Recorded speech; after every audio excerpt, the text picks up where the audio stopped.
ایک دفعہ کا ذکر ہے کہ کسی شخص کے پاس ایک گدھا تھا۔ وہ اسے فروخت کے لیے دوسری بستی لے جا رہا تھا۔ اس کے ساتھ اس کا بیٹا بھی تھا۔ وہ دونوں گدھے کے ساتھ چل رہے تھے۔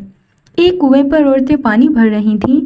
باپ بیٹے کو گدھے کے ساتھ پیدل چلتے دیکھا تو ہنسنے لگی اور آپس میں باتیں کرنے لگی کہ یہ دونوں کتنے احمق ہیں، سواری پاس ہے اور پیدل چل رہے ہیں۔ باپ نے یہ بات سن لی تو بیٹے سے کہا، تو گدھے پر بیٹھ جا، میں پیدل چلتا ہوں۔ اور بیٹا گدھے پر سوار ہو گیا۔ ابھی وہ تھوڑی ہی دور گئے ہوں گے کہ ان کو کچھ دانشور مل گئے۔ جب ان پر نظر پڑی تو ایک کہنے لگا، دیکھو جی کیسا دور آ گیا ہے، جوان بیٹا سواری پر بیٹھا ہے اور باپ پیدل چل رہا ہے۔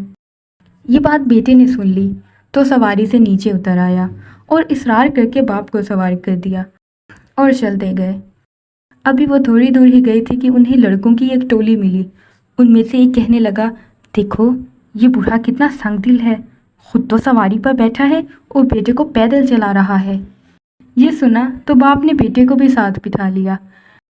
ابھی وہ کچھ آگے ہی بڑھے ہوں گے کہ انہیں کچھ آدمی ملے۔